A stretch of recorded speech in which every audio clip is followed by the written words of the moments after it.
शायद आज यह सुनकर आपको यकीन न हो, लेकिन एक वक्त था जब इजराइल और ईरान के बीच गहरी दोस्ती हुआ करती थी। यह कहानी है 1969 से पहले की, जब ईरान पर शाह मोहम्मद रजा पहलवी का शासन था। उस दौर में दोनों ही देश अमेरिका के करीबी सहयोगी थे और मध्य पूर्व की राजनीति में एक दूसरे का साथ देते थे। ईरान तुर्की के बाद दूसरा मुस्लिम बहुल देश था, जिसने 1950 में इजराइल को एक देश के तौर पर मान्यता दी थी। यह सिर्फ एक राजनीतिक मान्यता नहीं थी, बल्कि यह एक रणनीतिक साझेदारी की शुरुआत थी। उस समय दोनों का एक साझा दुश्मन था, अरब राष्ट्रवाद, जो मिस्र के गमाल अब्देल नासर के नेतृत्व में फैल रहा था। इस दोस्ती की जड़ें काफी गहरी थीं। दोनों देशों की खुफिया एजेंसियां, इजराइल की मोसाद और ईरान की सावाक, एक दूसरे के साथ मिलकर काम करती थीं ताकि इस क्षेत्र में सोवियत संघ के बढ़ते प्रभाव को रोका जा सके। तेहरान और तेल अवीव के बीच सीधी उड़ानें थीं। यह वह दौर था जब मध्य पूर्व का नक्शा आज से बिल्कुल अलग दिखता था। इस साझेदारी को पेरिफेरी डॉक्ट्रिन के नाम से भी जाना जाता था, जिसे इजराइल के पहले प्रधानमंत्री डेविड बेन गुरियन ने बढ़ावा दिया था। इसका मकसद था कि इजराइल अपने आसपास के अरब दुश्मनों से घिरे होने के बावजूद गैर अरब मुस्लिम देशों के साथ मजबूत संबंध बनाए। ईरान इस रणनीति का एक अहम हिस्सा था। दोनों देशों को लगता था कि अरब देश उनके अस्तित्व के लिए खतरा हैं और इसलिए उन्हें मिलकर काम करना चाहिए। ईरान में एक बड़ा यहूदी समुदाय भी रहता था, जो सदियों से वहां का हिस्सा था और जिसे शाह के शासन में काफी हद तक सुरक्षा महसूस होती थी। लेकिन इतिहास हमेशा एक जैसा नहीं रहता। जो रिश्ते कभी मजबूत लगते हैं, वे राजनीतिक तूफानों में तिनके की तरह बिखर जाते हैं। ईरान और इजराइल की दोस्ती की कहानी भी कुछ ऐसी ही है। यह एक खास राजनीतिक और वैचारिक बदलाव का नतीजा है, जिसने न केवल इन दो देशों के रिश्तों को, बल्कि पूरे मध्य पूर्व की तस्वीर को हमेशा के लिए बदल दिया। यह दोस्ती एक ऐसे अध्याय की तरह है जिसे आज की पीढ़ी शायद ही जानती हो, लेकिन इसके बिना आज के तनाव को समझना अधूरा होगा। साल 1969 ईरान और मध्य पूर्व के इतिहास में एक मील का पत्थर साबित हुआ। इसी साल ईरान में इस्लामिक क्रांति हुई, जिसने शाह मोहम्मद रजा पहलवी के राजशाही शासन को उखाड़ फेंका और देश को एक इस्लामिक गणराज्य में बदल दिया। इस क्रांति के नेता थे आयतुल्लाह रूहुल्लाह खुमैनी। इस क्रांति ने ईरान की अंदरूनी राजनीति को ही नहीं, बल्कि उसकी विदेश नीति को भी पूरी तरह से बदल दिया। जो देश कल तक अमेरिका का सबसे करीबी दोस्त था, वह अब उसका सबसे बड़ा दुश्मन बन गया। खुमैनी ने अमेरिका को महान शैतान और इजराइल को छोटा शैतान कहना शुरू कर दिया। यहीं से इजराइल और ईरान के रिश्तों में जहर घुलना शुरू हुआ और दोस्ती की जगह कट्टर दुश्मनी ने ले ली। क्रांति के बाद ईरान ने तुरंत इजराइल के साथ अपने सारे राजनयिक और व्यापारिक संबंध तोड़ दिए। तेहरान में जो इजरायली दूतावास था, उसे बंद कर दिया गया और उसकी जगह फिलिस्तीनी मुक्ति संगठन को दफ्तर खोलने के लिए दे दिया गया। यह एक सांकेतिक कदम था, जिसका संदेश साफ था। नया ईरान अब फिलिस्तीनियों के संघर्ष का समर्थन करेगा और इजराइल को एक नाजायज देश मानेगा। आयतुल्लाह खुमैनी की विचारधारा में इजराइल का अस्तित्व ही इस्लाम और मुसलमानों के लिए एक खतरे की तरह था।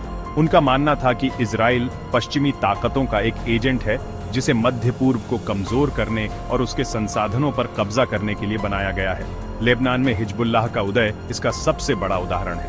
1982 में ईरान के रिवॉल्यूशनरी गार्ड्स की मदद से हिजबुल्लाह को खड़ा किया गया, जिसका मुख्य मकसद लेबनान से इजरायली सेना को बाहर निकालना था। इसके अलावा ईरान ने हमास और इस्लामिक जिहाद जैसे फिलिस्तीनी संगठनों को भी आर्थिक और सैन्य मदद देनी शुरू कर दी। ईरान के लिए यह सिर्फ एक राजनीतिक लड़ाई नहीं थी, बल्कि एक धार्मिक और वैचारिक जंग थी, जिसमें इजराइल को खत्म करना एक बड़ा लक्ष्य बन गया। इस तरह 1969 की क्रांति ने दो पूर्व दोस्तों को कट्टर दुश्मन बना दिया। इजराइल के लिए यह एक बड़ा झटका था। उसने एक महत्वपूर्ण क्षेत्रीय सहयोगी खो दिया था। इस क्रांति ने मध्य पूर्व में शक्ति का संतुलन पूरी तरह से बदल दिया और एक ऐसे टकराव की नींव रखी जो आज दशकों बाद भी जारी है और पहले से कहीं ज्यादा खतरनाक हो गया है। आज इजराइल और ईरान के बीच दुश्मनी की सबसे बड़ी वजह ईरान का परमाणु कार्यक्रम है। इजराइल को डर है कि ईरान परमाणु बम बनाने की कोशिश कर रहा है, जो उसके अस्तित्व के लिए सीधा खतरा होगा। इजराइल का मानना है कि अगर ईरान के हाथ में परमाणु हथियार आ गए, तो वह इसका इस्तेमाल करने से नहीं हिचकिचाएगा, क्योंकि ईरान के नेता कई बार इजराइल को दुनिया के नक्शे से मिटाने की धमकी दे चुके हैं। यह डर इजराइल की राष्ट्रीय सुरक्षा नीति के केंद्र में है। ईरान ने पिछले कुछ सालों में यूरेनियम संवर्धन का स्तर काफी बढ़ा दिया है। यूरेनियम संवर्धन एक ऐसी प्रक्रिया है जिसका इस्तेमाल परमाणु ऊर्जा पैदा करने और परमाणु बम बनाने दोनों के लिए किया जा सकता है। अंतर्राष्ट्रीय परमाणु ऊर्जा एजेंसी की रिपोर्टों के अनुसार ईरान अब उस स्तर के करीब पहुंच रहा है जहां वह बम बनाने के लिए जरूरी सामग्री तैयार कर सकता है। इजराइल का तर्क है कि ईरान का परमाणु कार्यक्रम शांतिपूर्ण नहीं हो सकता, क्योंकि वह अपनी गतिविधियों को लेकर पूरी तरह से पारदर्शी नहीं रहा है और उसने कई बार अंतर्राष्ट्रीय निरीक्षकों को अपने ठिकानों तक पूरी पहुंच नहीं दी है। इस डर के चलते इजराइल ने ईरान के परमाणु कार्यक्रम को धीमा करने के लिए कई तरह के कदम उठाए हैं। इसमें साइबर हमले, ईरानी परमाणु वैज्ञानिकों की हत्याएं और तोड़फोड़ की कार्रवाइयां शामिल हैं। माना जाता है कि 2010 में स्टक्सनेट नाम का कंप्यूटर वायरस, जो ईरान के नतांज परमाणु संयंत्र को निशाना बनाकर किया गया, एक बड़ा साइबर हमला था। उसके पीछे इजराइल और अमेरिका का हाथ था। इसके अलावा पिछले एक दशक में ईरान के कई प्रमुख परमाणु वैज्ञानिकों की रहस्यमय परिस्थितियों में हत्या हुई है, जिसका आरोप ईरान सीधे तौर पर इजराइल की खुफिया एजेंसी मोसाद पर लगाता रहा है।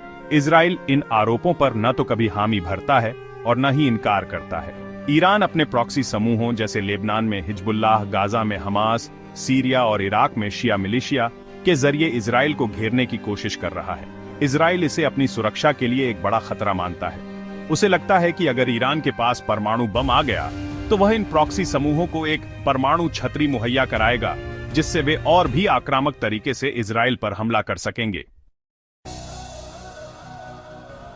जब इजराइल और पश्चिमी देश ईरान पर परमाणु हथियार बनाने का आरोप लगाते हैं तो ईरान इसका जोरदार खंडन करता है। ईरान का हमेशा से यही कहना रहा है कि उसका परमाणु कार्यक्रम पूरी तरह से शांतिपूर्ण उद्देश्यों के लिए है, जैसे बिजली पैदा करना और मेडिकल आइसोटोप बनाना। ईरान के सर्वोच्च नेता आयतुल्लाह अली खामेनेई ने कई बार फतवा जारी कर कहा है कि इस्लाम में परमाणु हथियार बनाना और उनका इस्तेमाल करना हराम है। ईरान का तर्क है कि वह परमाणु अप्रसार संधि का एक हस्ताक्षरकर्ता देश है और उसे शांतिपूर्ण परमाणु ऊर्जा का अधिकार है। वह अंतर्राष्ट्रीय परमाणु ऊर्जा एजेंसी के साथ सहयोग करने का दावा भी करता है, हालांकि कई बार निरीक्षणों को लेकर विवाद भी हुए हैं। ईरान का कहना है कि इजराइल खुद एक अघोषित परमाणु शक्ति है, जिसके पास सैकड़ों परमाणु हथियार हैं, लेकिन उसने आज तक परमाणु अप्रसार संधि पर हस्ताक्षर नहीं किए हैं और न ही कभी अपने परमाणु ठिकानों का अंतर्राष्ट्रीय निरीक्षण करने दिया है। इसलिए ईरान के मुताबिक इजराइल को किसी दूसरे देश के परमाणु कार्यक्रम पर सवाल उठाने का कोई नैतिक अधिकार नहीं है। ईरान का यह भी कहना है कि अगर उसे अपनी सुरक्षा के लिए खतरा महसूस हुआ तो वह अपनी परमाणु नीति पर पुनर्विचार कर सकता है, जो एक तरह से छिपी हुई धमकी है। ईरान अपनी सुरक्षा को लेकर भी गहरी चिंताएं जाहिर करता है। इराक और अफगानिस्तान में अमेरिकी सैन्य हस्तक्षेप और सऊदी अरब जैसे पड़ोसी देशों के साथ अमेरिका के करीबी रिश्ते ईरान को हमेशा एक खतरे का एहसास कराते हैं। ईरान अपने परमाणु कार्यक्रम को एक निवारक के रूप में देखता है, ताकि कोई भी देश उस पर हमला करने की हिम्मत न कर सके, जैसा कि इराक और लीबिया के साथ हुआ। वह इन घटनाओं के लिए सीधे तौर पर इजराइल को जिम्मेदार ठहराता है और जवाबी कार्रवाई करने की धमकी देता है। मार्च 2025 में ट्रंप प्रशासन की अपनी इंटेलिजेंस चीफ तुलसी गैबार्ड ने भी गवाही दी थी कि ईरान परमाणु हथियार नहीं बना रहा है। ईरान इन बयानों का हवाला देकर कहता है कि उसके खिलाफ लगाए गए आरोप सिर्फ एक बहाना है, ताकि उस पर प्रतिबंध लगाए जा सकें और उसे अंतर्राष्ट्रीय स्तर पर अलग थलग किया जा सके। इजराइल ईरान के तनाव में अमेरिका की भूमिका हमेशा से बहुत अहम रही है। अमेरिका इजराइल का सबसे करीबी और शक्तिशाली सहयोगी है और ईरान को वह अपने सबसे बड़े दुश्मनों में से एक मानता है। 2015 में बराक ओबामा प्रशासन के दौरान ईरान और दुनिया की 6 महाशक्तियों यानी P5+1 के बीच एक परमाणु समझौता हुआ था, जिसे JCPOA के नाम से जाना जाता है। इस समझौते के तहत ईरान ने अपने परमाणु कार्यक्रम को सीमित करने पर सहमति जताई थी, जिसके बदले में उस पर लगे आर्थिक प्रतिबंधों में ढील दी गई थी। लेकिन 2018 में तत्कालीन राष्ट्रपति डोनाल्ड ट्रंप ने इस समझौते से अमेरिका को एकतरफा बाहर निकाल लिया और ईरान पर पहले से भी ज्यादा कड़े प्रतिबंध लगा दिए। इस कदम ने तनाव को और बढ़ा दिया। जनवरी 2025 में डोनाल्ड ट्रंप की व्हाइट हाउस में वापसी ने इस समीकरण को और भी जटिल बना दिया। ट्रंप ने अपने चुनाव अभियान में अंतहीन युद्धों को खत्म करने और शांति लाने का वादा किया था, लेकिन राष्ट्रपति बनने के बाद उनकी नीतियां विरोधाभासी रहीं। एक तरफ उनके प्रशासन ने ईरान के साथ परमाणु निरस्त्रीकरण को लेकर ओमान में गुप्त बातचीत शुरू की, लेकिन दूसरी तरफ उन्होंने इजराइल को ईरान के खिलाफ सैन्य कार्रवाई करने के लिए लगभग खुली छूट दे दी। ट्रंप प्रशासन ने ईरान से जीरो एनरिचमेंट यानी यूरेनियम संवर्धन को पूरी तरह से बंद करने की मांग की, जिसे ईरान ने कभी स्वीकार नहीं किया। इस गतिरोध ने कूटनीति के रास्ते बंद कर दिए और सैन्य टकराव के लिए जमीन तैयार कर दी। ट्रंप की नीतियों ने अमेरिका के अंदर भी एक नई बहस छेड़ दी है। रिपब्लिकन पार्टी अब दो गुटों में बंटी हुई नजर आती है। एक गुट में लिंडसे ग्राहम जैसे पुराने नेता हैं, जो हमेशा से ईरान के खिलाफ सैन्य कार्रवाई के समर्थक रहे हैं और इजराइल को बिना शर्त समर्थन देने की वकालत करते हैं। वहीं दूसरा गुट अमेरिका फर्स्ट की विचारधारा वाले नेताओं का है, जिसमें टकर कार्लसन और रैंड पॉल जैसे लोग शामिल हैं। उनका मानना है कि अमेरिका को मध्य पूर्व के एक और युद्ध में नहीं घसीटा जाना चाहिए और इजराइल को अमेरिकी समर्थन का इस्तेमाल अपने क्षेत्रीय एजेंडे को आगे बढ़ाने के लिए नहीं करने देना चाहिए। ये विभाजन ट्रंप के समर्थकों के बीच भी साफ दिख रहा है। ट्रंप इस बदलते मिजाज को समझते हैं, लेकिन वह इजराइल के प्रभावशाली लॉबी समूहों और अपने कट्टर समर्थक आधार के दबाव में भी हैं। यही वजह है कि उनकी ईरान नीति में एक तरफ शांति की बात होती है तो दूसरी तरफ युद्ध को हवा मिलती दिखती है, जिसने पूरे क्षेत्र को एक अनिश्चितता में धकेल दिया है। जून 2025 की शुरुआत में मध्य पूर्व एक बड़े युद्ध के मुहाने पर आ खड़ा हुआ, जब इजराइल ने ईरान पर एक बड़ा और अभूतपूर्व सैन्य हमला कर दिया। यह हमला कई दिनों तक चला और इसमें ईरान के कई सैन्य ठिकानों, परमाणु सुविधाओं और यहां तक कि कुछ रिहायशी इलाकों को भी निशाना बनाया गया। यह पहली बार था जब इजराइल ने ईरान पर इतने बड़े पैमाने पर सीधा हमला किया था। इस हमले से पहले दोनों देशों के बीच एक शैडो वॉर यानी छद्म युद्ध चल रहा था, जिसमें वे एक दूसरे पर सीधे हमला करने से बचते थे और प्रॉक्सी समूहों या गुप्त अभियानों का इस्तेमाल करते थे। लेकिन इस हमले ने उन सभी अलिखित नियमों को तोड़ दिया और एक खुली जंग का खतरा पैदा कर दिया। इजराइल ने इस हमले को अपनी सुरक्षा के लिए एक निवारक कार्रवाई बताया। उसका दावा था कि उसे खुफिया जानकारी मिली थी कि ईरान परमाणु बम बनाने के बहुत करीब पहुंच गया है और उसके पास हमला करने के अलावा कोई और विकल्प नहीं बचा था। यह हमला ऐसे समय में हुआ जब ओमान में अमेरिका और ईरान के बीच परमाणु वार्ता का छठा दौर प्रस्तावित था। कई विश्लेषकों का मानना है कि इजराइल ने जानबूझकर यह समय चुना ताकि कूटनीतिक रास्ते बंद हो जाएं और अमेरिका को उसके पक्ष में खड़ा होना पड़े। अमेरिकी राष्ट्रपति डोनाल्ड ट्रंप ने इस हमले का लगभग खुला समर्थन किया और कहा कि इजराइल को अपनी रक्षा करने का पूरा अधिकार है। उन्होंने यह भी स्वीकार किया कि उन्हें इस हमले की पूर्व जानकारी थी। इस हमले के जवाब में ईरान ने भी जवाबी कार्रवाई की। ईरान के सर्वोच्च नेता अली खामेनेई ने एक कड़े बयान में कहा कि इजराइल को अपने किए का कड़वा और दर्दनाक अंजाम भुगतना पड़ेगा। हालांकि दोनों पक्ष अभी भी एक पूर्ण युद्ध से बचना चाहते हैं, लेकिन एक छोटी सी गलती या गलतफहमी भी स्थिति को नियंत्रण से बाहर कर सकती है। जून 2025 के इन हमलों ने यह साफ कर दिया है कि यह सिर्फ दो देशों के बीच का झगड़ा नहीं है, बल्कि इसका असर पूरे मध्य पूर्व की स्थिरता और वैश्विक सुरक्षा पर पड़ सकता है। अब सवाल यह है कि क्या कूटनीति के लिए कोई जगह बची है या यह क्षेत्र एक विनाशकारी युद्ध की ओर बढ़ रहा है। जब दो देशों के बीच तनाव बढ़ता है और युद्ध के बादल मंडराते हैं, तो इसका सबसे भारी खामियाजा आम लोगों को भुगतना पड़ता है। इजराइल और ईरान के बीच की दुश्मनी की कहानी भी इससे अलग नहीं है। ईरान में अमेरिका द्वारा लगाए गए कड़े आर्थिक प्रतिबंधों ने अर्थव्यवस्था को तबाह कर दिया है। दवाइयों और मेडिकल उपकरणों की कमी के कारण स्वास्थ्य सेवाएं बुरी तरह प्रभावित हुई हैं। दूसरी तरफ इजराइल में भी लोग लगातार एक डर और अनिश्चितता के साए में जी रहे हैं। ईरान समर्थित समूहों जैसे हिजबुल्लाह और हमास की ओर से रॉकेट हमलों का खतरा हमेशा बना रहता है। जब भी तनाव बढ़ता है तो लोगों को बंकरों में छिपने के लिए मजबूर होना पड़ता है और सायरन की आवाजें उनकी जिंदगी का हिस्सा बन जाती हैं। वे एक ऐसे भविष्य का सपना देखते हैं जहां उनके बच्चों को युद्ध के डर में बड़ा न होना पड़े। ये टकराव सिर्फ इन दो देशों तक ही सीमित नहीं है, इसका असर पूरे मध्य पूर्व पर पड़ रहा है। सीरिया, इराक, यमन और लेबनान जैसे देश इजराइल और ईरान के लिए जंग का मैदान बन गए हैं। इन देशों में चल रहे प्रॉक्सी युद्धों ने लाखों लोगों को विस्थापित किया है, शहरों को खंडहर बना दिया है और अनगिनत जानें ली हैं। सीरिया में ईरान बशर अल असद की सरकार का समर्थन करता है, जबकि इजराइल वहां ईरानी ठिकानों पर हवाई हमले करता रहता है। इस लड़ाई में फंसे आम सीरियाई लोगों के लिए यह जानना भी मुश्किल है कि कौन उनका दोस्त है और कौन दुश्मन।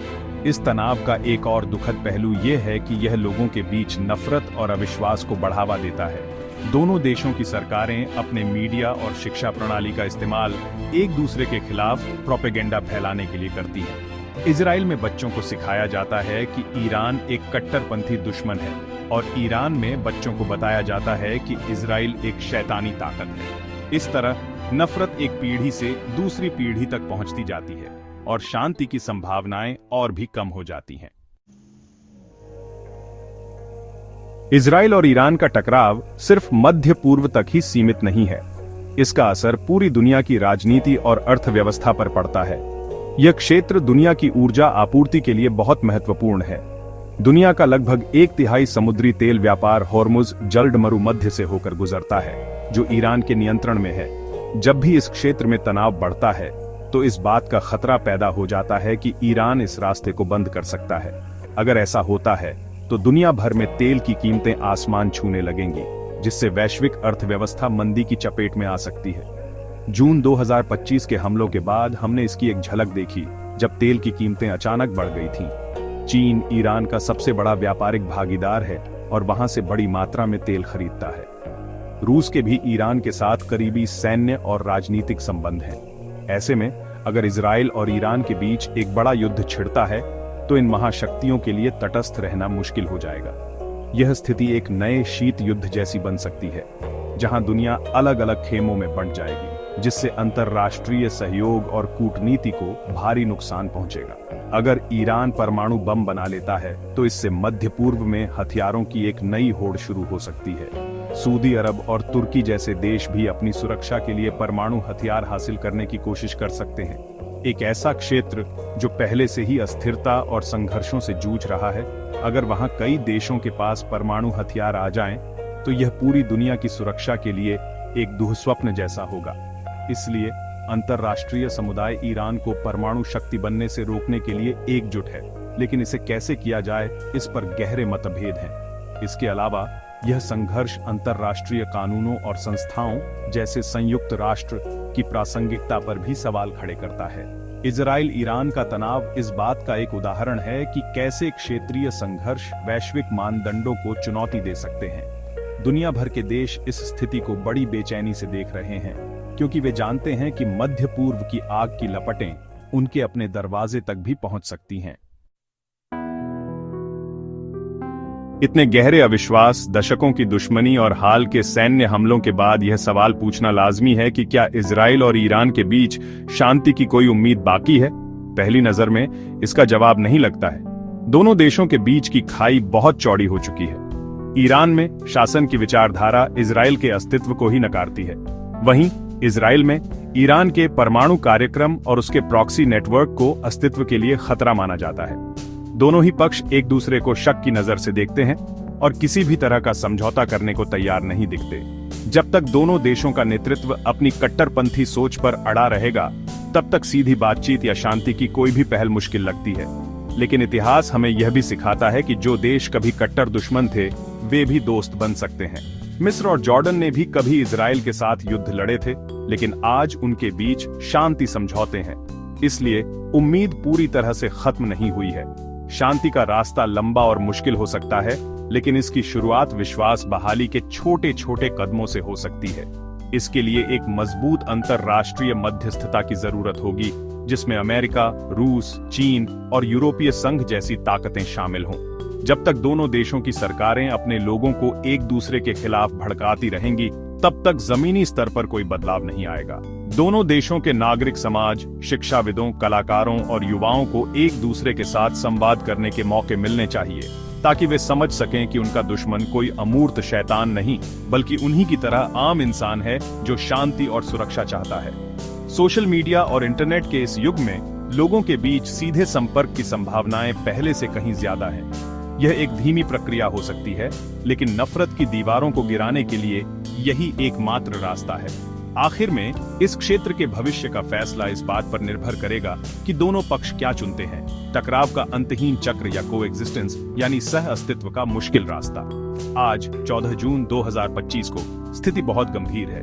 एक छोटी सी चिंगारी भी पूरे जंगल में आग लगा सकती है। शांति एक दूर का सपना लग सकता है, लेकिन इसी सपने को जिंदा रखना आज के समय की सबसे बड़ी जरूरत है।